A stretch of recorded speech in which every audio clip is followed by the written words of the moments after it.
Ready to rock? Right, young man, let's go. This is COLM for IFLTV with a devastated Frank Warren after last night. How much of that blame do you have to put on Arteta last night, Frank? I just think we're missing a designated striker. I mean, everybody said it from the beginning of the season, and it's something that's not been put right. But having said that, the first 15 minutes we were unlucky not to have had a couple of goals. Obviously, The we're. goalkeeper made some tremendous saves. I know. I think Coogan's also drowning in his sorrows today. Frank, obviously we're here for a massive fight. Anthony CACACE, the Belfast boy, like myself, against Leigh Wood. Anto's career has been something of an anomaly, really, because at this point of his career, no one probably ever seen the trajectory to become a world champion. How hard was it for you to turn down that opportunity to fight Nunes and defend the world title? No, this was the fight. This, for us, this was box office. This was a fight, and he deserves it. And Nunes is a good fighter. Not taking that away from him, but this is the fight that does great business. This is the one that earns him money, and for Leigh, and it's a very, very competitive fight. It has the opportunity to be fight of the year. It'll certainly be a contender for it, if not the fight of the year. Both these guys it's a must-win fight. Leigh's coming back. He's been out of action for a while. Two-time world champion. He wants to get to the top echelon and challenge the big guys again. And he's got to get through Anto, who, as you say, Belfast guy on a roll. He's found his mojo. He's looked brilliant in his fights. He's shown the world what he's all about. And this fight says a lot about him. Comes to the other guy's backyard. Let's talk a little bit about Leigh Wood. Does the inactivity play a part, Frank? We will see. We will see. I know he trains with Ben Davison. Ben's gym's not far from my office, and I know he's down there on a regular basis for quite a long time. I think a year, 18 months, whatever it is. And I've been down there training with him. So he's fitting well, and every time I've met him, he looks fitting well. So it's not like he's one of those guys who blows up, gets on the booth, and all that sort of stuff. Let's talk about Anto, because you're a Hall of Fame promoter. You've been in this game for so many years. Have you ever seen someone turn their career around? Because I don't think Anthony will mind me saying this. In the time when he maybe wasn't at this level, you were probably thinking, what are we going to do with Anto next? He was maybe a little bit lazy. He was on the back end of things, and now he's completely shifted his career and this tail end of his career. Have you ever seen anything like it? Not at that age. No, I can't think of it. I mean, he should be proud of himself. We always knew the talent that he had. We always knew that he was a quality fighter, and the reports from the gym was always, he's doing it, but he's not taking it as seriously as he should have done. And a conversation was made when we made fight, put him in the 5v5. Should he be in there? Should we do that? And it was, we said, yeah, let's do it. And he showed what he's all about. In a big way. A lot of people don't know, but he went into that fight against Cordino with a broken rib. How much does that tell you about Anthony CACACE?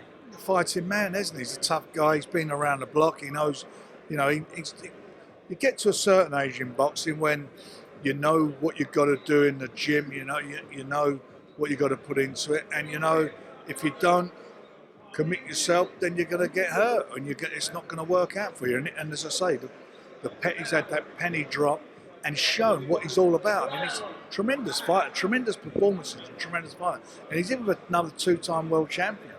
Does this go the distance? I don't know. I really don't know. I think it's going to be a very keenly fought fight. I think the atmosphere is going to be unbelievable. I think that, Anto's had no problem coming here, so he fancies the job. Leigh really fancies it. For both of them, it's a must-win fight. Couple of questions on Riyadh. Anthony Joshua turned up. He was quite vocal about the fact that he wants the Tyson Fury fight. I know you get asked this question so much, but what conversations have you had with the team, even Turkey LL Sheikh, about that fight? What are the conversations, and what stage are we at on that? Well, everybody wants to see the fight, but I've not had a conversation with Tyson about it. I told you, and I've said it time and time again, I am not going to try and get Tyson to change his mind about his retirement. If he does it, he'll do it of his own volition, if he wants to do it. Frank, obviously Martin Bakole was on that card in Riyadh, and a lot was made about Martin Bakole being the boogeyman of the division, and all these kind of statements. What did you make of his performance against Afe Ajagba? Oh, I've said I'm not an after-timer for you. I've said all along, for me, he's never been the boogeyman of the division. I see the fight where he lost. He done everybody a big favour jumping in the last minute to fight against Joe Parker, and came in. Obviously, he would not be fit and well for that fight. Goes without saying, but he came in, did what he had to do. He trained for his last fight over the weekend just gone in Riyadh. I thought he lost it. I thought he lost the fight. He is what he is. I mean, he's a big guy. If he catches you, he catches you. But if he catches you, you should be arrested for loitering. Frank, a lot's been made about you and Ben Shalom. I need to ask you, Eddie's done an interview. He said that you've also done an interview. You've said that Ben puts in the contract that he has to be on stage. Is that factual information that Ben Shalom's putting that in the contract? 100%. At what stage does that come in the contract? Have you ever seen anything like that before? Never. Why would that be the case, though? Asked him, mate. He wants to be seen, obviously. I don't know. It's a load of crap anyway. Do you know what? It's boring. It's boring. Who gives a shit at the end of the day? It's a nonsense. The whole thing is a nonsense. Do you understand maybe where he's coming from as a newbie into the game, younger? He feels that you and Eddie are kind of edge him out. I ain't trying to edge him out at all. I mean, I don't have any dealings with him, so I don't know where that comes from. Young in the game, I'd love him to come in when I was in the business. He's come into the game with a TV contract. What more do you want? You got a TV contract. Go and make the most of it. With what you use this, and go and do the business. Jesus Christ! When I came into the business, one TV company and BBC would not do anything. No Sky, none of that. I got ITV. It took me a while to get them into it. I got them into it, and we just built on it. And it was tough. I couldn't even book the Albert Hall. I couldn't book Wembley. They all had exclusives on it. I couldn't book York Hall. I had to put fights on in hotels and tents. So do me a favour. There was no big venues in Manchester. There was no stadiums in Nottingham. None of these places had stadiums. No stadiums in Birmingham. They didn't open the stadium until 1985 in Birmingham. So please, stop being a crybaby and get on with it. Last one from me. What do you make of his comments that Chris Eubank Jr. is the biggest star in British boxing? It's just a nonsense, isn't it?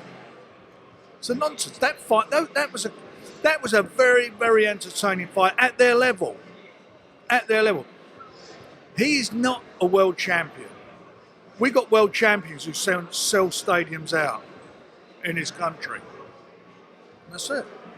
We're seeing INOUE fight MJ Akhmadaliev next. INOUE is going to fight MJ Akhmadaliev next. Yeah. What's the chances we see Nick Ball in with INOUE in the next 12 months? We're really working hard. It's a fight we've discussed. I've discussed that with AJ, and it's a fight all of us would love to see. And we'd like to get that on with a bit of luck, end of the year, early next year. You've seen him on the canvas. Do you think Nick Ball would finish him? I fancy the fight. I said it for age. I fancy the fight. Won't be easy because he's a great fighter. He's a fabulous fighter, but so's Nick. Well, Frank, thank you so much for your time as always. Appreciate it. Speak to you soon. Thank you.